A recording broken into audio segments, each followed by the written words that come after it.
देखो बच्चों, हम लोगों ने पहले वेक्टर के विषय में डिस्कस तो कर ही लिया है कि वेक्टर क्या है, स्केलर वेक्टर दोनों क्वांटिटी हमने डिस्कस कर लिया, वेक्टर प्रेजेंटेशन कैसे करना है सारे चीज सीख चुके हैं। आज हम लोग को प्रोडक्ट ऑफ द वेक्टर पढ़ना है।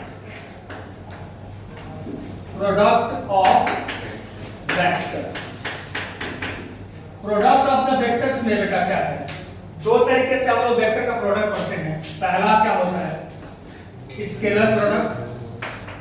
सही हो तो है। हाँ, रिकैप कर देता हूँ बेटा। दूसरा क्या पढ़ना है बेटा, यहाँ पे स्केलर प्रोडक्ट हो गया, दूसरा क्या होता है वेक्टर प्रोडक्ट।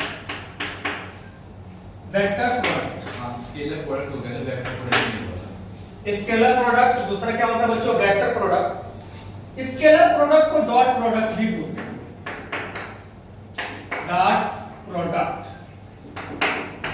और इसको हम लोग क्या बोलते हैं क्रॉस प्रोडक्ट भी बोलते हैं।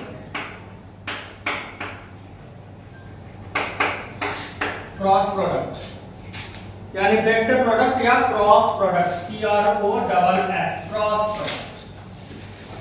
आप दोनों नाम से कहीं पर भी अगर आपको बोला गया है तो समझ लेना कि क्या हमें निकालना है, ठीक है। पहली क्वांटिटी स्केलर प्रोडक्ट, दूसरा क्या होता है डॉट प्रोडक्ट होता है।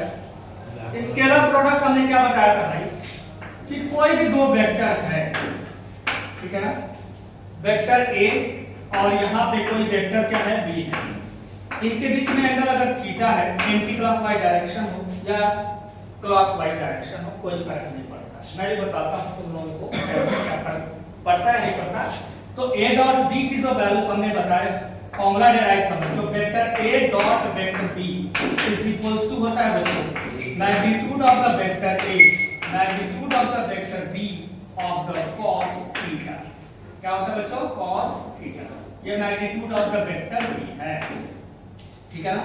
Magnitude of the vector A magnitude of the vector B of cos theta, ये कल हमने डिस्कस भी किया था थोड़ा बहुत। और हमने यहाँ पे बताया था भाई कि देखो यहाँ पे अगर A डॉट B अगर हमें cos थीटा पूछा जाए तो cos theta is equals to कितना हो जाएगा बच्चों, तो cos theta is equals to हो जाएगा A डॉट B, मतलब क्या है A vector dot B divided by magnitude of A और मैग्नीट्यूड ऑफ द B, या cos। ये बात आप लोग कल क्लियर किया था।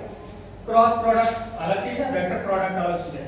अब एक चीज हम बताते हैं आपको कि किसी भी दो वेक्टर का अगर स्केलर प्रोडक्ट निकालते हो तो यहां से जो रिजल्टेंट आता है वो भी क्या होता है स्केलर।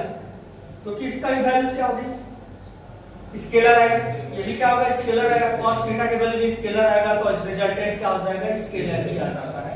तो जो दो डॉट प्रोडक्ट जब भी निकालते हो आप, किसी भी दो वेक्टर का डॉट प्रोडक्ट जब भी निकाला जाएगा वो ऑलवेज क्या होगा स्केलर।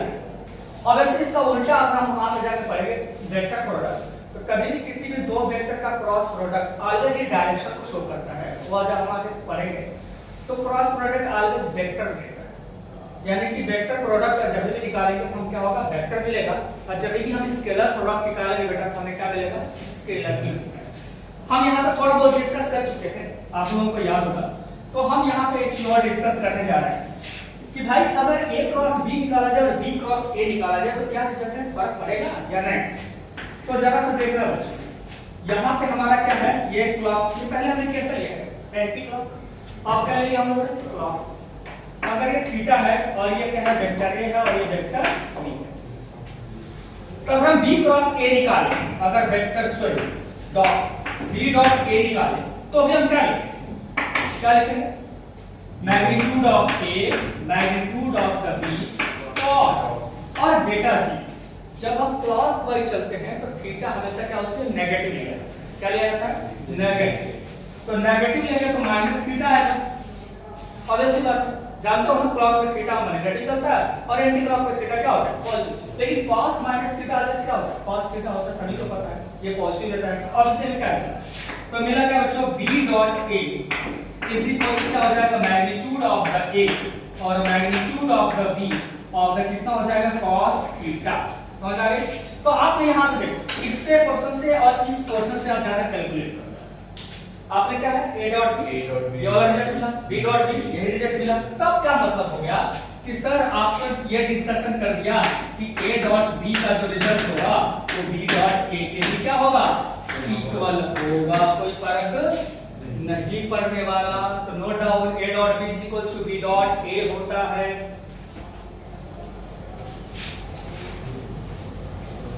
भाई आपने क्या समझा कि cos theta is equal to a dot b upon क्या होता है magnitude of a magnitude of b। अब एक चीज बताएं कि अगर हम कहें कि जब ये दोनों वेक्टर थे, ये दोनों वेक्टर थे वेक्टर a और वेक्टर क्या था, इनके बीच में एंगल थीटा, तो अगर थीटा की है, अगर ऐसा है कि ये 90 डिग्री बना है, थीटा क्या हो जाएगा 90, इफ क्या हो जाएगा थीटा 90, तो थीटा 90 मतलब cos 90 क्या होता है, cos 90 जीरो होता है, cos 90 क्या होता है जीरो, तो यहाँ पे cos 90 यानी जीरो बनेगा, इसी इक्वल टू क्या हो जाएगा a डॉट b, समझ में आ गई। तो a डॉट b की वैल्यू जीरो, तो मतलब क्या हो जाएगा कि वेक्टर a जो होगा परपेंडिकुलर टू किससे होगा वेक्टर b। अगर कोई भी दो वेक्टर अगर एक दूसरे के परपेंडिकुलर हैं तो उनका डॉट प्रोडक्ट क्या होता है, क्या होता है डॉट प्रोडक्ट जीरो, मतलब ये दोनों दूसरे क्या होंगे परपेंडिकुलर होंगे। ये बात समझ आ गई आप लोगों को। चल अब यहां से समझ में आ गया दूसरा चीज भाई बच्चों कि अगर यहां पे थीटा की वैल्यू 0 डिग्री हो जाए, अब इनके बीच में जब एंगल ही जीरो बनेगा तो लाइन क्या होगी, या तो पैरेलल या तो कोलिनियर। भाई एक ही चीज हो सकता है ना, 0 डिग्री बन जाएगा तो या तो पैरेलल होंगे, तो यानी कि अगर दो वेक्टर दूसरे के पैरेलल होते हैं ना, यानी वेक्टर a हो गया और दूसरा वेक्टर क्या हो जाएगा b आ जाएगा, तो हमने इस पैरेलल कंडीशन में क्या बताई थी, अगर ये दोनों का 0 डिग्री हो गई तो क्या हो जाएगा बच्चों कि vector a is equal to क्या होता है बच्चों लैम्डा टाइम्स ऑफ द क्या होता है b, कब जब दोनों वेक्टर क्या हो पैरेलल या कोलिनियर के केस में, कोलिनियर या पैरेलल वेक्टर को हम रिलोट एक जगह से दूसरे जगह कर सकते हैं, ठीक है ना। तो यहाँ पे वेक्टर a जो होगा parallel to the vector b क्या आ जाए, तब हम कहते हैं बच्चों कि a is equal to lambda vector b लिखा जाता है। अगर ऐसा कर दोगे कि a का लैम्डा टाइम्स वेक्टर b कर दिया गया है, इसका मतलब ये हो गया कि दोनों वेक्टर दूसरे क्या हैं पैरेलल, क्या है पैरेलल, ठीक है ना। ये तो बातें याद रहेंगी आप लोगों को। चल आगे हम चलते हैं बच्चों से, अब इनके हम डॉट से समझते हैं चीजों को।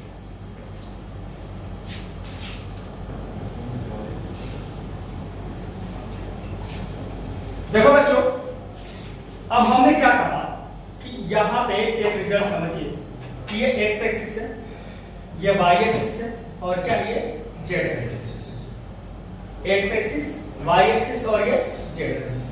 अगर हम इसके पैरेलल कोई भी यूनिट वेक्टर i का ले लूं, यहां क्या ले लेगा z है और इधर क्या ले लेगा k, ठीक है ना।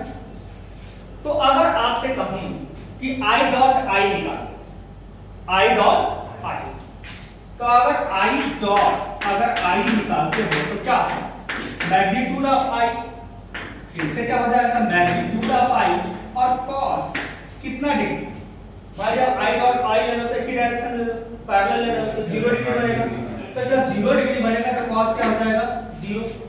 तो देखिए ये कौन सा टाइप का वेक्टर है, यूनिट वेक्टर है, हाँ I इस आंसर क्या बेटा I कैप लगा रखा हूं ना, तो ये तो क्या है यूनिट वेक्टर है, इसका रिजल्टेंट मैग्नीट्यूड कितना होता है 1, भाई यूनिट वेक्टर का मैग्नीट्यूड 1, तो यहां पे हो जाएगा I dot I is equals to 1 into इसका रिजल्ट भी कितना हो जाएगा 1 और यहां पे cos 0 भी कितना हो जाएगा 1, तो तुम्हें फाइनली I डॉट I कितना मिल जाएगा बेटा 1।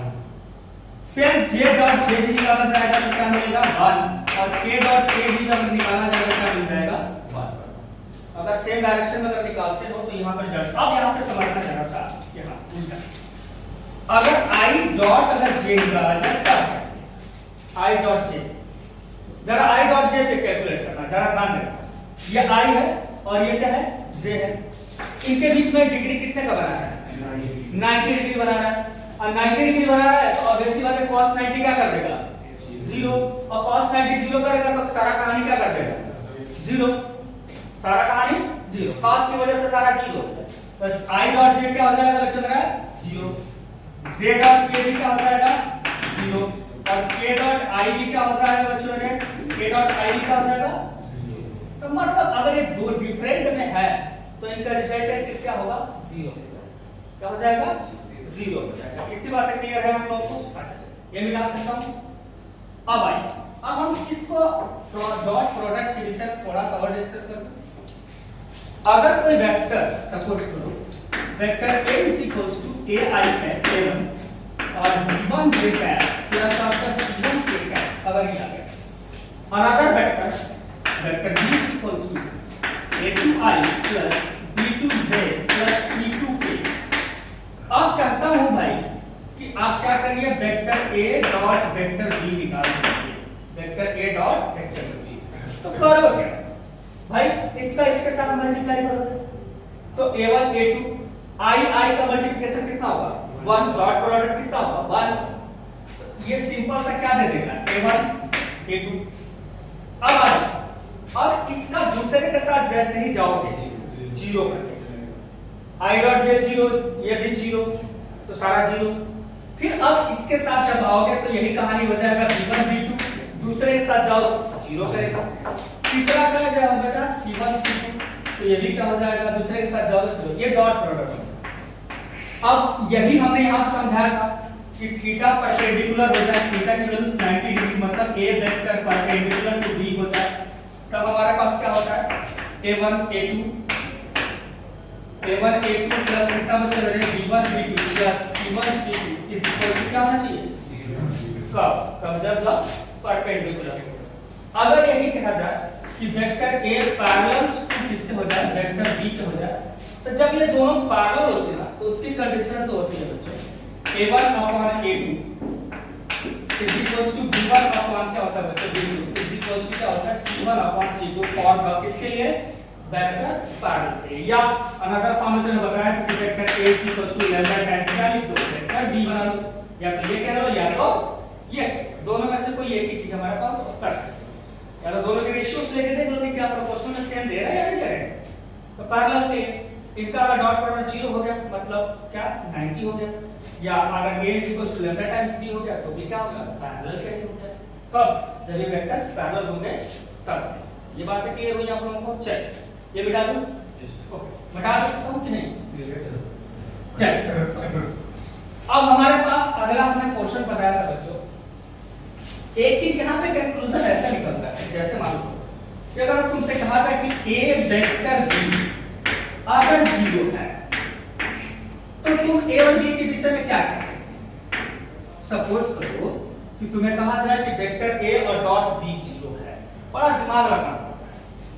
तो हमारी पॉसिबिलिटी क्या क्या हो सकती है, तो भाई ऐसा भी हो सकता है सर कि या तो वेक्टर a 0 हो जाए या तो वेक्टर b 0 हो जाए, ऐसा भी हो सकता है भाई। अगर ये 0 हो जाएगा तो भी हमारा क्या कर देगा 0 कर देगा, b भी 0 होगा तो भी क्या होगा 0 वेक्टर हो जाएगा, या दोनों 0 वेक्टर है तो भी उनका मल्टीप्लिकेशन क्या होगा 0 वेक्टर हो जाएगा।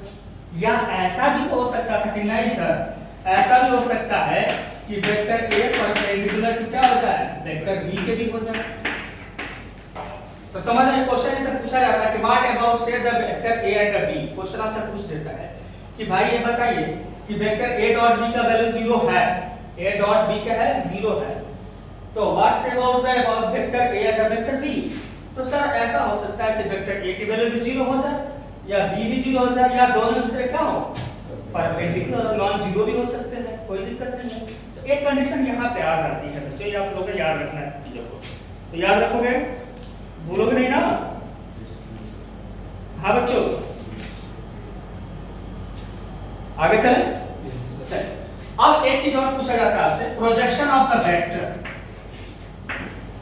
Projection of vector, projection of vector. Projection of vector क्या होता है बच्चों? प्रोजेक्शन ऑफ वेक्टर तो हमारे क्या होता है कि projection of vector A on B अगर बोला जाए तो इसका मतलब क्या हमने समझाया था कि यहां पर projection of A on B पूछा जाए तो a dot b divided by क्या होता है बच्चों मैग्नीट्यूड ऑफ द क्या होता है b। ये बात याद रहेगी आप लोगों को, a dot b magnitude of the b, यानी ये हमारे पास हो जाता है बच्चों। क्लियर है?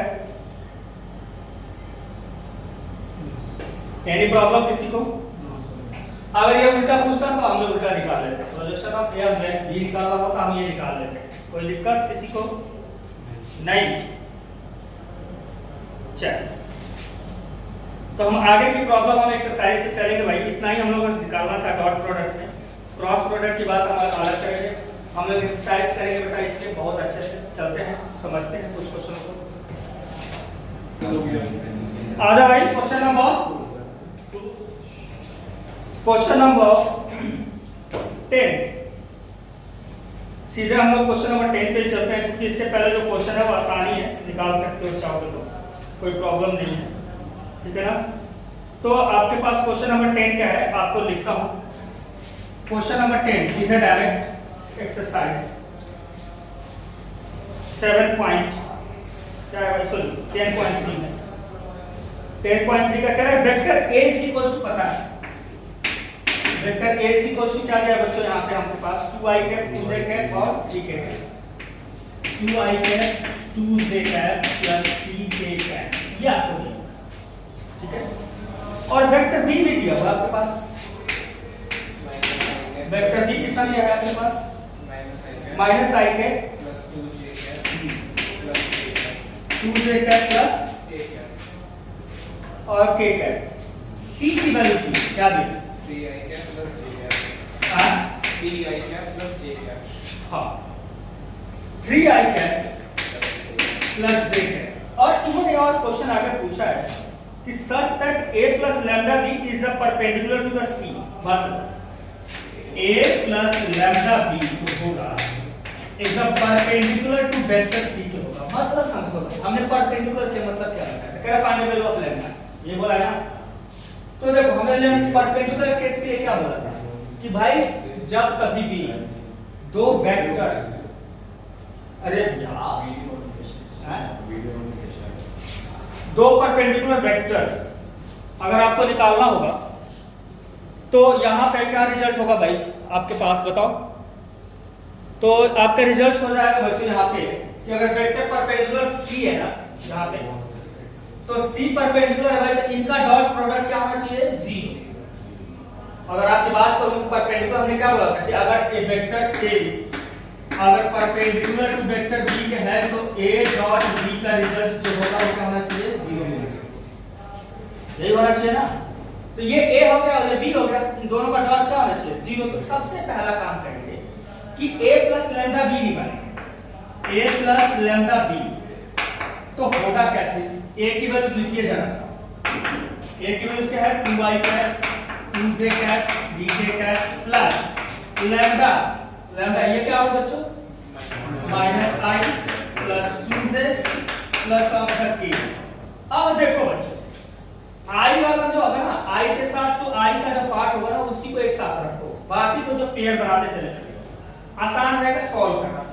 देखो तो बच्चों मेरे क्या होगा, देखो हेलो बेटा यहाँ पे देखो, तो 2 माइनस कितना हो जाएगा लैम्डा, समझ में आ गई, इसके साथ मल्टीप्लाई करोगे तो लैम्डा आ जाएगा और ये क्या हो जाएगा i प्लस यहाँ पे 2 प्लस कितना हो जाएगा 2 लैम्डा आपका क्या हो जाएगा 0, समझ आए, अच्छा चलिए प्लस यहाँ पे क्या हो जाएगा 3 प्लस लैम्डा आपका क्या हो जाएगा k कैप आ जाएगा।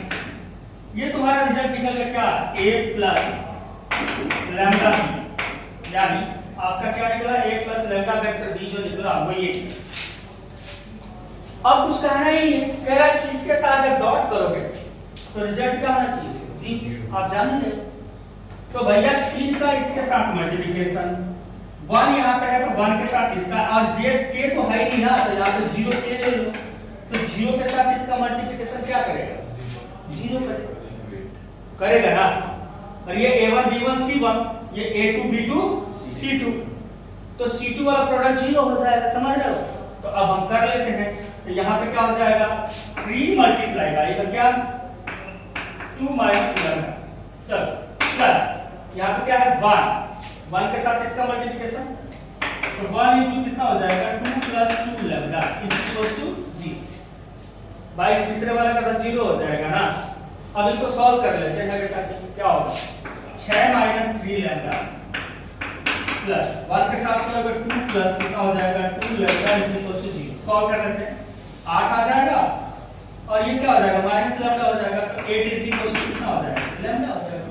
अरे लैम्डा को भेज दिया हम लोगों ने, तो लैम्डा की वैल्यू क्या आ जाएगी 8। ये आपका आ गया भाई लैम्डा इज अ पार्ट। समझ में आ गया बच्चों? नोट ओके कोई नहीं, आगे कोशिश करते हैं बच्चों। कह रहा है कि so that a magnitude of a vector B, और कह रहा है बच्चों आपके पास plus magnitude of the vector B of the A is perpendicular to magnitude of vector A B minus magnitude of the B of A। अब भैया एक चीज बताओ कि जरा सा एक चीज बताओ हमें इसमें कि अगर हम आपसे आप ये कहूं कि परपेंडिकुलर प्रूफ करना है तो आप क्या करोगे? तो सर इनका डॉट प्रोडक्ट 0 हो जाए तो हम कह देंगे परपेंडिकुलर है, अदरवाइज नहीं। तो चलो हम डॉट ही निकालते हैं, डॉट निकाला जाए चलो। तो हमारे पास क्या है यहाँ पे A of the B, system से लिखना क्योंकि जानते हो बच्चा गलत करता है। अब इसमें सम कम का लिख देगा और कहेगा कि सर जी मुझे मार्क्स ही नहीं दिए। और इसका डॉट मल्टीप्लाई क्या हो जाएगा बच्चों magnitude of A magnitude of the B minus magnitude of the B और मैग्नीट्यूड ऑफ A। अब इसको हम लोग करते हैं डॉट। क्या करते हैं बेटा डॉट में सबका रिस्पेक्टिव सबके साथ ही करते चले, इसका पहले इसके साथ इसका इसके साथ करते चले, ठीक है ना। आइए तो पहला इसके साथ करेंगे तो मैग्नीट्यूड ऑफ A का क्या हो जाएगा स्क्वायर हो जाएगा। अब यहां ध्यान देना यहाँ पे B डॉट B लिखना जरूरी है, बाद में हम बताएंगे क्या करोगे इसका। B डॉट B लिख दिया, B डॉट I। दूसरा आपके पास हो जाएगा यहाँ पे जरा सा समझिए क्या होने वाला है। यहाँ पे इसका दूसरे वाले के साथ आएगा तो यहाँ पे साइन किसका हो जाएगा माइनस का, A के साथ क्या हो जाएगा B का हो जाएगा। चलिए तो magnitude of A magnitude of the B ये लिखना है आप लोगों को। फिर B का साथ किसका हो जाएगा AB के साथ, तो क्या हो जाएगा सर आपने फर्स्ट वाले में A का मैग्नीट्यूड B के साथ तो किया है भाई देख ये वाला पार्ट है, इसका इसके साथ किया तो ये आ गया हमारा, बच गया B तो B के साथ भी आएगा ना, मतलब A B नहीं होगा आ A B नहीं A का A के साथ हो रखा है ना यहाँ A पे, का B के साथ होगा और यहाँ पे क्या हो जाएगा B का B के साथ, तो मैंने एक ही बार करोगे ना, ऐसा 10 बार करोगे, ऐसा थोड़ा है, प्लस में तो है नहीं। समझ में आई 10 बार तो नहीं करोगे ना, 10 बार नहीं करना, एक ही बार करना होगा। अब इसका क्या करेंगे इसके साथ करने वाले हैं हम लोग, तो ये करने वाले हैं तो देखिए A के साथ B का फिर A डॉट B आ जाएगा, फिर क्या आ जाएगा बेटा A डॉट, ये तो कहानी इसकी पूरी हुई। दूसरी कहानी है इसके साथ, तो क्या हो जाएगा प्लस का साइन, तो क्या हो जाएगा A, देखो यहाँ B है ना, यहाँ पे A है तो A और क्या हो जाएगा B, ये तो हो गया। फिर इसके साथ मल्टीप्लिकेशन क्या हो जाएगा बच्चों A डॉट B, ये बातें क्लियर हो गई। अब इसका इसके साथ है माइनस क्या हो जाएगा, कितना हो जाएगा बच्चों, तो B डॉट का क्या हो जाएगा बच्चों स्क्वायर और A डॉट A डॉट। चल हमारा ये कहानी तो सेम है, यहाँ कहानी सेम है, इसको काट सकते, कोई प्रॉब्लम यहाँ पे है, थोड़ा सा इसको डायरेक्ट नहीं करना। डायरेक्ट क्या करोगे इसको डायरेक्ट निकालो, तो मैग्नीट्यूड ऑफ A का स्क्वायर B डॉट B का मतलब क्या होता है, B डॉट B का मतलब होता है मैग्नीट्यूड ऑफ द B का स्क्वायर माइनस यहाँ पे क्या हो जाएगा B मैग्नीट्यूड ऑफ B का स्क्वायर और यहाँ पे क्या हो जाएगा मैग्नीट्यूड ऑफ A का क्या हो जाएगा बच्चों मेरे स्क्वायर। क्लियर है, हो गया कहानी से, कट टेंशन क्या हो गया 0।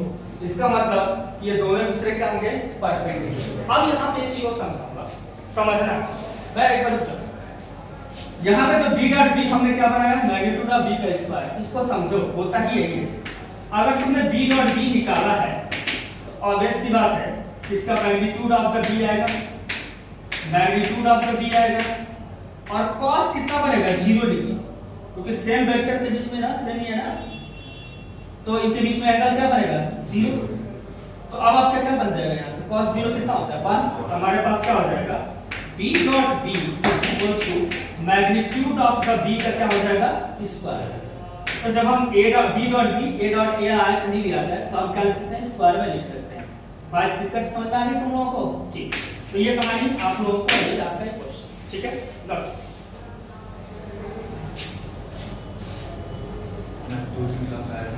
ओके ओके ओके ओके अच्छा देखो अगला क्वेश्चन बड़ा अच्छा क्वेश्चन है बच्चों।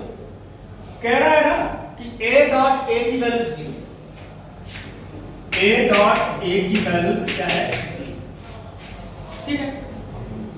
a डॉट a की वैल्यू 0 और a डॉट b की वैल्यू 0, समझ रहे? तो कह रहा है वेक्टर b के विषय में तुम क्या कह सकते? What you say about vector b, मतलब b के विषय में क्या कहोगे? क्या 0 वेक्टर हो सकता है या नहीं? 0 भी हो सकता है और नहीं भी हो सकता है। परपेंडिकुलर की बात ही नहीं करेंगे, परपेंडिकुलर तो होगा ही नहीं। क्यों नहीं होगा मैं बताता हूं। परपेंडिकुलर कैसे करें? कह रहा है कि a डॉट a की वैल्यू 0 है, तो मतलब क्या हो जाएगा कि मैग्नीट्यूड ऑफ a का स्क्वायर इज इक्वल टू क्या है 0 है। और भाई अभी समझाया था तुम लोग को cos 0 लेकर के समझाया था अभी। तो इसका मतलब कि मैग्नीट्यूड ऑफ a का स्क्वायर 0 का मतलब यानी कि मैग्नीट्यूड ऑफ वेक्टर a क्या होता है 0। इसका मतलब वेक्टर a क्या है 0 वेक्टर, वेक्टर a क्या है 0 वेक्टर, सीधी सी बात है। तो उसका कोई वैल्यू ही नहीं है, जब वैल्यू नहीं है तो इसके साथ डॉट प्रोडक्ट 0 तो हो सकता है, लेकिन वेक्टर b क्या हो सकता है? तो वेक्टर b तो क्या हो सकता है बच्चों? वेक्टर b भी क्या हो सकता है 0 वेक्टर बना सकता है, या vector b also become non zero vector भी हो सकता है। भाई कुछ वैल्यू भी होगी तो भी 0 करेगा और 0 होगा तो भी 0 करेगा। तो हम इसके विषय में कुछ नहीं कह सकते, या तो 0 हो सकता वेक्टर हो सकता है या तो नॉन जीरो वेक्टर भी हो सकता है। नोट डाउन, नोट डाउन, बहुत अच्छा क्वेश्चन है। योर नेक्स्ट क्वेश्चन बच्चों मेरे, योर नेक्स्ट क्वेश्चन कह रहा है कि ABC are the 3 unit vector. सुनो A B और C, नो आवाज, नो शोरगुल, नो आवाज, नो शोरगुल, चुप रहा भैया। कह रहा कि यूनिट वेक्टर है ABC आपका क्या है बच्चे यूनिट वेक्टर है। मतलब कि आपके पास ये यूनिट वेक्टर है भाई, क्या है आपको सबको पता है कि यूनिट वेक्टर का मतलब क्या होता है। यूनिट वेक्टर का मतलब होता है कि मैग्नीट्यूड क्या होना चाहिए 1, मैग्नीट्यूड क्या होना चाहिए 1। मतलब कि वेक्टर A का मैग्नीट्यूड भी 1, वेक्टर B का मैग्नीट्यूड भी 1 और वेक्टर C का मैग्नीट्यूड भी क्या होगा 1। ये तीनों का मैग्नीट्यूड 1। और इन्होंने एक और चीज दिया हुआ है, कहा है कि भैया मैं आपको A plus B plus C की वैल्यू जो दे रहा हूं वो 0, क्या दे रहा हूं 0। तो अब फाइंड करके vector A dot vector B, vector B dot vector C और plus vector C dot vector A, आप वैल्यू बताइए क्या, ये आपको बताना है, ठीक है। तो कुछ नहीं, सुनिए, सो इजी क्वेश्चन बताता हूं कैसे होगा। देखिए अगर हमारे पास राइट पार्ट में 0 है तो अगर हम कहें कि A plus B plus vector C का अगर हम करें स्क्वायर करते हैं तो इधर 0 का भी स्क्वायर करो क्या फर्क पड़ता है, या 2 बार मल्टीप्लिकेशन लिख देते हैं भाई, दूसरा इक्वेशन लिखे 2 बार मल्टीप्लाई भी कर लेते हैं, क्या फर्क पड़ता है। आई बात समझ? कुछ ऐसा भी लिख सकते हो कि vector A plus vector B plus vector C multiply by vector A plus vector B plus vector C is equal to 0 बात तो वही आ जाती है, हम 2 बार लिख लेंगे एक बार, ठीक है। खैर कोई, तो जरा सा हम इसका स्क्वायर करते हैं, जरा सा चलते हैं तो देखते हैं। तो इसका स्क्वायर का मतलब A डॉट A, स्क्वायर का मतलब क्या हो जाएगा A डॉट A का मतलब सीधे सीधे मैग्नीट्यूड A का स्क्वायर लिख देंगे, पहले समझा चुका हूं कैसे लिखा जाता है, ठीक है। बी डॉट बी मतलब बी का स्क्वायर मतलब मैग्नीट्यूड ऑफ द बी का क्या कर देंगे स्क्वायर कर देंगे। ठीक है, इसका मतलब क्या हो जाएगा बच्चों, मैग्नीट्यूड ऑफ द सी का क्या हो जाएगा स्क्वायर आ जाएगा प्लस 2 a डॉट b सभी को पता है इसका फार्मूला प्लस क्या हो जाएगा बच्चों b डॉट क्या होता है बच्चों c आ जाता है प्लस c डॉट क्या हो जाएगा a आ जाता है इज इक्वल्स टू होगा तो क्या हो जाएगा 0। भाई इसका रिजल्ट तो 0 ही था ना, इसका एक्सपेंशन कर दिया, इसका रिजल्ट 0 था, हमने 0 लिख दिया। समझ में आ गया, a square plus b square plus 2ab plus 2bc plus 2c ये 9th क्लास वाला फार्मूला लगा लिया था हम लोगों ने, आता है ना 9th क्लास वाला नहीं आता। अरे भाई मैंने अभी बोल देता हूँ a plus b plus c का अगर होल स्क्वायर निकालना होता है तो a square plus b square plus c square plus 2ab plus 2bc plus 2c है तो 2 हमने कॉमन ले लिया था। सीन क्लियर है? अच्छा हर वैल्यू कितनी थी भाई यहाँ पे, हेलो हेलो हेलो, इसकी वैल्यू कितनी थी मैग्नीट्यूड 1 हमने क्या बोला था 1, इसकी वैल्यू भी 1, इसकी वैल्यू भी 1 प्लस 2 हमें तो यही निकालना है ना बच्चों, हमें तो यही निकालना है। अब ये कितना हो जाएगा 3 ट्रांसफर कर दीजिए तो कितना हो जाएगा -3/2 is equals to a dot b plus b dot c plus c dot a आपका ये आंसर आ जाएगा यहाँ पे क्वेश्चन। ठीक है, तो ये आपका वेक्टर का भाई पार्ट्स रहा थोड़ा बहुत। फिर अगले क्वेश्चन जितना बच गए हैं बच्चों आप लोगों के पास, हमने 13 क्वेश्चन करा दिए हैं, 2-3 क्वेश्चन बचे हैं, उसके बाद क्रॉस प्रोडक्ट पढ़ेंगे या आप लोग घर से कोशिश करोगे तो निकाल सकते हो, जो प्रॉब्लम आएगी आप पूछ सकते हो, इसमें कोई दिक्कत नहीं। इसके बाद जो प्रॉब्लम है कोई समस्या ज्यादा नहीं जनरेट होनी चाहिए आप लोगों को।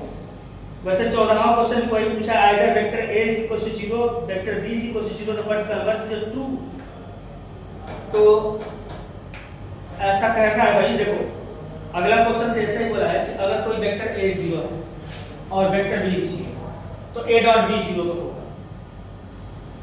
समझ लो कन्वर्जन में समझा रहा हूं, कन्वर्जन थोड़ा सा एक बार फोकस करते हैं, हटा लो थोड़ा सा भी मस्त क्वेश्चन है और मैं आपको समझा दूं। अब वर्बलिस बताना होता है, वर्बलिस बताना होता क्या है, कह रहा है कि वेक्टर a की वैल्यू भी 0 वेक्टर है तो वेक्टर b की वैल्यू भी 0 वेक्टर है, सॉरी 0 है, जो भी 0 वेक्टर दिया है 0 सॉरी, तो यहां पे 0 दिया हुआ है आपके पास वेक्टर भी 0 वेक्टर, तो कोई तो कह रहा है कि a डॉट b क्या हो जाएगा 0। ये तो भाई सत्य है भाई, a भी 0 है b भी 0 है तो दोनों का रिजल्ट 0 है।